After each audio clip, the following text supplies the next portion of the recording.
Making this video on some just tips for health, safety, being a good training partner for somebody that's new to jiu-jitsu or grappling.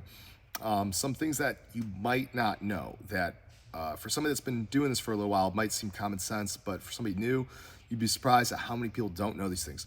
The first big one is wash your training gear after every session. If you are doing gi, wash your gi every time you use it, all right? Machine wash cold, hang dry it every time. What I recommend is if you're gonna train 2 times a week, or if you're gonna train 3 times a week, have 2 gis. So you can wear, if you train, for example, Monday, Wednesday, Friday, you wear gi 1 on Monday, wash it, wear gi 2 on Wednesday, and then wear gi 1 again on Friday, all right? Same goes for no gi though. Even if you hate the gi, whatever, you still need to wash your board shorts and rash guard every time. Nobody wants to be this. Nobody wants to pair up with the stinky guy. Nobody wants to be the stinky guy. That's also a great way to spread skin diseases like ringworm, MRSA, stuff like that. And on the same note, wash your belt. Wash your belt. All right, it's not some magic mystical thing that you're gonna lose your jiu-jitsu power if you wash your belt. I've had people also be worried about, oh, well, my stripes will come off in the wash. You can retape them. It's not a big deal.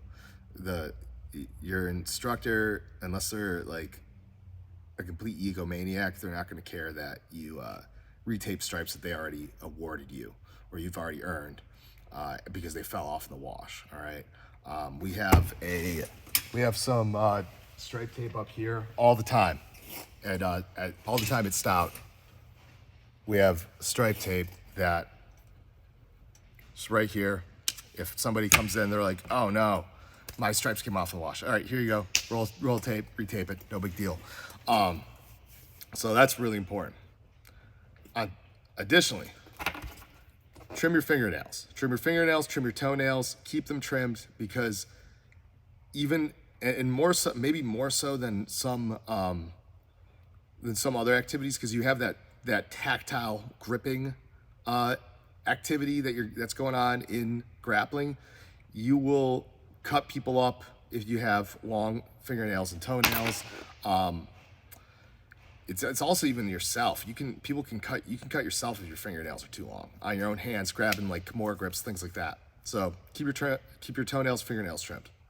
That'll also help skin diseases, because number one way for you to develop ringworm or MRSA or something like that is an open cut or a wound, all right? So make sure you do that. And on the same note, on skin diseases, shower as soon as possible after training. Hopefully your school has showers in the locker rooms available. Not every school does, so if they don't, as soon as you get home, drop your bag at the door, go hit the shower, make sure you wash it off.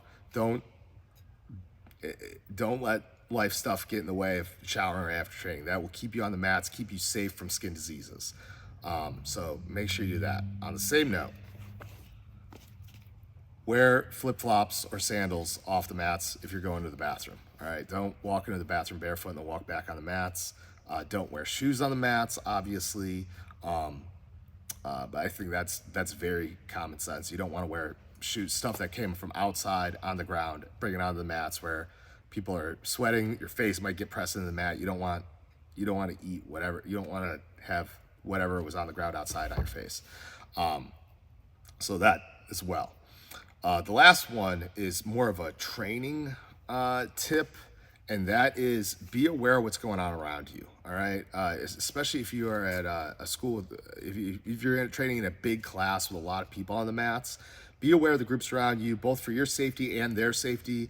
You don't want to get hit in the head by somebody, an errant foot or something like that. You also don't want to kick somebody in the head accidentally or something like that, like elbow somebody accidentally in a group around you. Always keep your training partner's safety as a higher priority than winning in the training room. That's really important. And one last health tip too: don't come to class when you're sick. Like, just don't come to class when you're sick. If you develop ringworm or MRSA or anything like that, definitely don't come to class. Let your instructor know that, hey, I got this funk. I think it happened from here on the mats. Just let them know, because there might be somebody that is coming that they're not aware of. So let them know so it doesn't become a problem. for the school overall.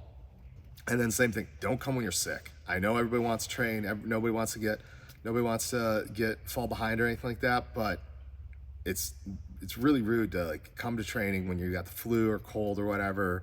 You get everybody else sick, then they can't train, and they feel like crap.